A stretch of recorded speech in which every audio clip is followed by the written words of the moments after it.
अपनी सूचना। अध्यक्ष महोदय, राज्य के सरकारी विभागों में राज्य कर्मियों को अपने पद के अनुसार उसे 7वें वेतन आयोग के तहत मूल वेतन के साथ ग्रेड पे दिया जा रहा है और लेवल भी निर्धारित है, जबकि बीपीएससी टीआर1, बीपीएससी पीआर2, बीपीएससी टीआर3 द्वारा चयनित अध्यापक एवं सक्षमता पास विशिष्ट शिक्षकों को का ना ही ग्रेड पे निर्धारित किया गया है और ना ही लेवल तय किया गया है। सिर्फ नियोजन के तहत वर्ग 1 से 5 के अध्यापकों को एवं विशिष्ट शिक्षकों को 25,000, वर्ग 6 से 8 के अध्यापक को 28,000, वर्ग 9 से 10 के अध्यापक एवं विशिष्ट शिक्षकों को 31,000, वर्ग 11 से 12 के अध्यापक एवं विशिष्ट शिक्षकों को 32,000 रुपया मूल वेतन दिया जा रहा है, जो 7वें वेतन आयोग से बिल्कुल अलग है, जिसके कारण भविष्य में अध्यापक एवं विशिष्ट अध्यापकों को 8वें वेतन आयोग के लाभ से वंचित रहना पड़ सकता है, जबकि उक्त शिक्षकों को भी राज्य कर्मी का दर्जा प्राप्त है। अतः उक्त शिक्षकों के हित में पद के अनुसार शिक्षकों को ग्रेड पे तथा लेवल निर्धारित करने हेतु हम सदन के माध्यम से सरकार का ध्यान आकृष्ट कराते हैं। माननीय मंत्री शिक्षा विभाग। अध्यक्ष महोदय, वस्तुस्थिति यह है कि पंचायती राज संस्थाओं एवं नगर निकाय संस्थाओं द्वारा नियुक्त शिक्षकों को समान कार्य के बदले समान वेतन देने से संबंधित माननीय सर्वोच्च न्यायालय में दायर SLP संख्या 20/2018 बिहार सरकार एवं अन्य बनाम बिहार माध्यमिक शिक्षक संघर्ष समिति एवं अन्य के साथ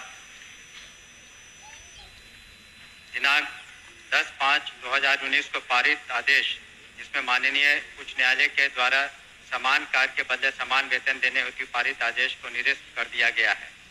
राज्य सरकार पंचायती राज संस्थाओं एवं नगर निकाय संस्थाओं द्वारा नियुक्त शिक्षकों को बेहतर वेतन एवं सेवा शर्त हेतुकृत संकल्पित रही है। राज्य सरकार ने सहानुभूति पूर्वक इन शिक्षकों को 1/9/2020 से EPF योजना, जिसमें राज्य सरकार के द्वारा लगभग 5% अंशदान दिया गया है, से आच्छादित करते हुए दिनांक 1/4/2021 से 15% का वेतन वृद्धि किया गया। पुनः राज्य सरकार द्वारा स्थानीय निकाय शिक्षकों को बेहतर सेवा शर्त एवं वेतन प्राप्त हो के परिप्रेक्ष्य में बिहार विद्यालय विशिष्ट शिक्षा नियमावली 2023 अधिसूचित किया गया। नए शिक्षकों के नियुक्ति हेतु बिहार राज्य विद्यालय अध्यापक नियुक्ति स्थानांतरण अनुशासनिक कार्रवाई एवं सेवा शर्त नियमावली 2023 अधिसूचित किया गया। सरकार द्वारा इन दोनों नियमावली से नया पद सृजित किया गया। यह पद 7वें वेतन आयोग लागू होने के बाद सृजित किए गए हैं, इसलिए यह पद 7वें वेतन आयोग द्वारा निर्धारित पदों में सम्मिलित नहीं है। सरकार द्वारा सरकार के अन्य बहुत सारे पद सृजित किए जाते हैं जो 7वें वेतन आयोग में सम्मिलित नहीं होते हैं। इन दोनों नियमावली के तहत वर्ग 1 से 5 के शिक्षकों को 25,000, वर्ग 6 से 8 के शिक्षकों को 28,000, वर्ग 9 से 10 के शिक्षकों को 31,000 एवं वर्ग 11 से 12 के शिक्षकों को 25,000 प्रारंभिक वेतन निर्धारित करते हुए पे मैट्रिक्स का निर्धारण किया गया। उक्त नियमावली के तहत शिक्षकों को बेहतर प्रोन्नति का लाभ दिया गया। अगले संभावित जो वेतन आयोग 8वां वेतन आयोग में ये शिक्षा विभाग द्वारा इन विद्यालय अध्यापकों एवं विशिष्ट शिक्षकों के वेतन मान को उचित स्तर पर निर्धारित करने हेतु वित्त विभाग को अनुशंसित किया जाएगा। महोदय, मैं पूरे वक्तव्य को मैं सुना।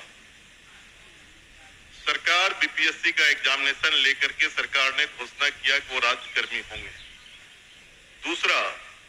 दूसरी बात की सरकार ने ही घोषणा किया कि सक्षमता परीक्षा पास जो कर जाएंगे शिक्षक वो राज्यकर्मी होंगे। तो जब राज्यकर्मी होंगे तब फिर क्या औचित्य है कि आप उसको 7वें वेतन के लाभ से अलग रखेंगे, उस श्रेणी में नहीं रखेंगे? क्यों उसको राज्यकर्मी का दर्जा देते हुए और राज्यकर्मी की घोषणा करते हुए उस लाभ से सरकार क्यों वंचित रखना चाहती है, ये मैं जानना चाहता हूं। माननीय मंत्री। अध्यक्ष महोदय, इसमें जो विचार विमर्श किया गया वित्त विभाग से, ऐसी बात नहीं है कि सहानुभूति तो पूरी रखी गई। एक और आंकड़ा मैं पढ़ना चाहूंगा सदन के सामने। वर्ष 2003 में जो नियुक्त प्रशिक्षित शिक्षा मित्र थे, प्रारंभ में उनका नियत वेतन प्रति माह था 1500, जो वर्तमान सकल वेतन प्रति माह हो गया 31,340। वर्ष 2006 में नियुक्त पंचायत प्रखंड नगर शिक्षक थे 5000, उनका वर्तमान सकल वेतन प्रति माह हो गया 29,410। वर्ष 2010 में नियुक्त पंचायत प्रखंड नगर शिक्षक 7000 था वेतनमान, तो उनका हो गया आज के दिन में 29,410। वर्ष 2013 में नियुक्त पंचायत प्रखंड नगर शिक्षक 10,000 थे, उनका आज के दिन में 29,410 सकल वेतन प्रति माह हुआ। ये वित्त विभाग की सोच थी कि इनका 7वें वेतन आयोग से आच्छादित नहीं होंगे और इनके लिए अलग से उन्होंने एक पे मैट्रिक्स बनाई। लेकिन साथ ही हमने ये भी कहा कि भविष्य में जब 8th पे कमीशन लागू होगा तो उसमें फिटमेंट कमेटी बैठती और फिटमेंट कमेटी जिस श्रेणी में ये फिट करेंगे उसमें उनको आच्छादित करेंगे। धन्यवाद।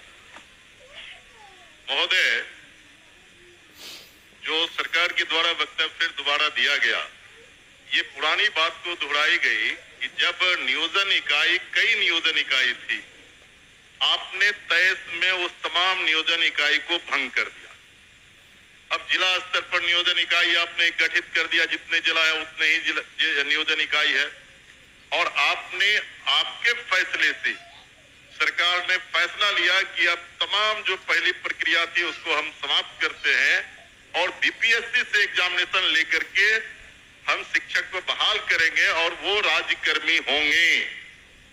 दूसरा, इस सरकार से हम लोग बात कर रहे थे कि जो पुराने तरीके से पंचायत से, प्रखंड से, जिला परिषद से जिन शिक्षकों को नियोजित किया गया उनको आप सरकारी कर्मी घोषित कीजिए। सरकार ने एक फैसला लिया, सक्षमता परीक्षा जो पास करेगा वो सरकारी कर्मी होंगे। तो सवाल उठता है कि सरकारी कर्मी वो सिर्फ स्कूल में नहीं पढ़ाते हैं, उनसे आप चुनाव में बूथ पर भेजते हैं, उनसे आप जो है सो बीएलओ बनाते हैं, उनको कई तरह का सवाल करते हैं। जब वो सरकारी कर्मी आपने घोषित किया है, तब सरकारी कर्मी के बराबर उसके समकक्ष 7वां वेतन क्यों नहीं देना चाहती है, ये हम जानना चाहते हैं। तो नहीं, उनका कहना है कि वो पुराना जो बताया 4000 था, 2000 था, 3000 था। दूसरी बार खड़े होकर बोले नहीं सर। अध्यक्ष महोदय, जब ये पूरा मामला वित्त विभाग में गया, वित्त विभाग इसमें सारी निर्णय लेता है। पे मैट्रिक्स उन्होंने नया किया और कहा कि ये 7वें वेतन आयोग से आच्छादित नहीं होंगे। और दूसरी बात ये भी है, हम इस बात को स्वीकार कर रहे हैं कि भविष्य में जब 8th पे कमीशन का इन्होंने बात उठाई है, तो जब भी पे कमीशन केंद्र सरकार के द्वारा जब वो लागू होता है तो यहाँ बिहार में भी फिटमेंट कमेटी बैठती है और फिटमेंट कमेटी के अनुसार उस वक्त जिसमें करेंगे हम लोग अनुशंसा करेंगे। लेकिन अंतोगत्वा इन सभी मामलों में वित्त विभाग अपने वित्तीय प्रबंधन के तहत ही अंतिम फैसला देता है, जिसको सभी को स्वीकार करना पड़ता है। धन्यवाद। हो गया आपका। सर ठीक है, वो लोग पूछेंगे, लेकिन मेरा आखिरी सबमिशन है सर, सप्लीमेंट्री मेरा ये है कि वित्त विभाग से सारी प्रक्रिया को पूरा करते हुए तब आपने बीपीएससी का एग्जामिनेशन लिया और तब आपने राज्यकर्मी का दर्जा दिया। तो साथ में वही घूम फिर के आ रहे हैं आप। 7वें वेतन का आप लाभ उसे क्यों नहीं देना चाहते? ये सरकार एक लास्ट करते हैं सर। मैं एक ही बात को बोल रहे, बोलिए अध्यक्ष। जाएगा क्या करें? हमने तो कहा ही कि जब 8th कमीशन का जो उसमें फाइंडिंग्स आएंगी, तब बिहार में जब फिटमेंट कमेटी होगी तो अलग अलग विभाग का उसमें टेकअप किया जाता है, तो उस वक्त विचार किया जाएगा निश्चित रूप से। धन्यवाद। ओके। अध्यक्ष महोदय, वर्ष 2023 में नियोजित शिक्षकों को महागठबंधन की सरकार में राज्यकर्मी का दर्जा दिया गया था। महोदय, और ध्यान रखिए, जो शिक्षकों के हित में उनके पद के अनुसार ग्रेड पे और उनका लेवल जो तय करना है वो सरकार कब तक देने का विचार रखती है? यदि देने का विचार रखती है तो कब तक, नहीं तो क्यों? एक ही बात हो रही है। आपके माध्यम से मैं शॉर्ट में दो पूरक पूछना चाहता हूं। क्या सरकार को ग्रेड पे निर्धारण करने में आर्थिक बोझ आ रही है? और यदि ये आर्थिक बोझ आ रही है तो सरकार बतावे कि कितने की आर्थिक बोझ आ रही है, तब जो है वो इनको करने में क्या कठिनाई आ रही है आर्थिक बोझ आने में? ये मेरा सवाल है। बैठिए, और कोई पूछने वाला नहीं ना है? चलिए आप बताइए।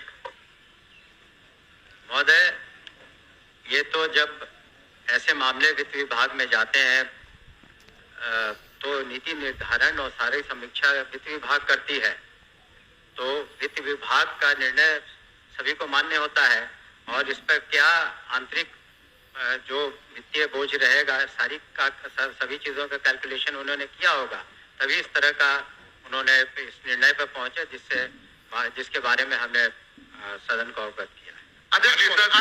शिक्षा उन्हें दी जा सके। और महोदय, यही कारण है कि हमारे बजट का एक बहुत बड़ा हिस्सा 18% से ज़्यादा, करीब 52,639 करोड़ 3 लाख रुपए शिक्षा विभाग के लिए रखे गए हैं। हमारे सामने महोदय चुनौतियां अनेक है, जहां 74,000 से ज़्यादा स्कूल हैं, 1 करोड़ 80 लाख से ज़्यादा 1 से 12वीं कक्षा तक के स्टूडेंट्स हैं, छात्र छात्राएं हैं, और हमारे पास करीब 5,77,000 शिक्षक हैं और सभी विश्वविद्यालयों मिलाकर के 26 लाख से ज़्यादा छात्र छात्राएं हैं। ऐसे में हमें ये ध्यान रखना था कि शिक्षा की गुणवत्ता में और सुधार आए। इसी वजह से एक ऐतिहासिक कदम माननीय मुख्यमंत्री जी ने उठाया और commission, Bihar public service commission के द्वारा हम लोगों ने 1,73,084 विद्यालय शिक्षकों की नियुक्ति एक ही दिन में की, जो पूरे हिंदुस्तान में एक हम समझते हैं ऐतिहासिक कदम रहा। इसके अतिरिक्त आने वाले दिनों में 1,60,083 और नियुक्तियां होंगी, और उसमें जैसा कि एक सदस्य कह रहे थे, कंप्यूटर शिक्षकों की भी संख्या 26,000 होगी। इसके अतिरिक्त स्थानीय निकायों से जो शिक्षक थे उन्हें राज्यकर्मी का दर्जा देने के उद्देश्य से हम लोगों ने सक्षमता परीक्षा रखी, और प्रथम सक्षमता परीक्षा में 1,87,000 स्थानीय निकाय द्वारा ये लोग उत्तीर्ण हुए।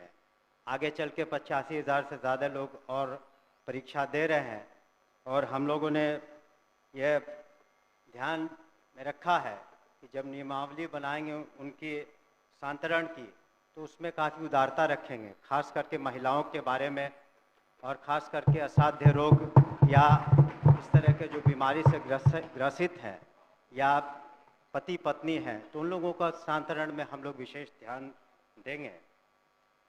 महोदय, अगर हम शिक्षा में सुधार चाहते हैं तो ज़रूरी है कि हमारे शिक्षक भी उस तरह से उनकी ट्रेनिंग हो। इसी कारण से हमारे जो SCRT जो इंस्टीट्यूट हैं, यहाँ पर मैं खुद भी गया हूँ, वहाँ पर हम लोगों ने किस तरह से शिक्षकों की ट्रेनिंग अच्छी तरीके से हो सके उस पर ध्यान दे रहे हैं। और आने वाले दिनों में हमारा लक्ष्य है कि जितने शिक्षक हैं कम से कम साल में उनकी 2 बार ट्रेनिंग हो सके, और वहाँ पर जो सिलेबस बनाए जाए वो ऐसे बनाए जाए कि वो आगे चल के हमारे छात्र छात्राएं जो कंपटीशन के एग्ज़ाम्स देंगे उसमें वो बेहतरीन रूप से सामने आ सके, कर सके। इसके अतिरिक्त जो आधारभूत संरचना है, हम लोगों ने ध्यान दिया है कि किस तरीके से स्कूलों में जो बुनियादी सुविधाएं हैं उसको दे पाएँ। उसके लिए हम लोगों ने कार्रवाइयाँ की हैं मुख्यालय स्तर पर और जिला स्तर पर, और हमने सभी माननीय सदस्यों से 10-10 विद्यालयों की सूची भी मांगी है, जिसका आने वाले सत्र तक, इसके बाद के सत्र तक उसका हम लोग जीर्णोद्धार करने का प्रयास करेंगे। कई माननीय सदस्यों ने शिकायतें भी की थी कि जो काम हुए अच्छे तरीके से नहीं हुए हैं, तो उस पर हम लोग इंक्वायरी करा रहे हैं और जो भी दोषी पाए जाएंगे उन पर निश्चित रूप से कार्रवाइयाँ होंगी और कुछ कार्रवाइयाँ हो चुकी हैं। हम लोगों ने ये भी सुनिश्चित किया है कि जो हमारे निजी विश्वविद्यालय हैं उनका रजिस्ट्रेशन हो सके, ताकि सही आंकड़ा आ सके, और जब उनका आधार सीडिंग कर देंगे तो ये पता चलेगा कि जो 25% जो गरीब बच्चे हैं, बच्चियां हैं और जिसके खर्चे की प्रतिपूर्ति सरकार करती है, वो सही आंकड़ा आ सके हमारे पास, और इस तरह से प्राइवेट स्कूलों में भी हम सही तरीके से मदद कर पाएंगे। परीक्षा संचालन में एक बहुत बड़ी जिम्मेवारी है हमारी, और पिछले साल 1,35,00,000 से ज़्यादा छात्र छात्राओं ने परीक्षा दी, और जो बिहार स्कूल एग्जामिनेशन बोर्ड है, इस बार जो हम लोगों ने बिल लाया है उसके अनुसार अब ऑनलाइन परीक्षाएं भी संभव हो पाएंगी। सरकार की जो मुख्य जो स्कीम्स हैं, जैसे मिड डे मील, मध्याह्न भोजन करते हैं, वो भी एक बहुत बड़ी चुनौती है। उसमें नित्य 1 करोड़ करीब 10 लाख बच्चों को हम मध्याह्न भोजन सही तरीके से देते हैं, और उसमें जो अगर शिकायतें मिलती हैं तो हमारे कमांड कंट्रोल सेंटर पर कोई भी व्यक्ति उसके बारे में सूचना दे सकता है, उसके बारे में हम कर सकते हैं। और डायरेक्ट बेनिफिशियरी ट्रांसफर्स हम करा रहे हैं, स्टूडेंट क्रेडिट कार्ड भी हो रहा है। और अंत में मैं कुछ आंकड़ों को प्रस्तुत करना चाहूँगा जिससे पता चलेगा कि किस तरह से शिक्षा में गुणात्मक सुधार आए हैं। शिक्षकों की संख्या महोदय 2006 में 1,80,000 थी, इस बार 2024 में 5,77,000 है। इस तरह से विद्यालय में जो छात्र और शिक्षक का अनुपात था, पहले जो 65 और 1 का था, अब 32 और 1 का हो गया।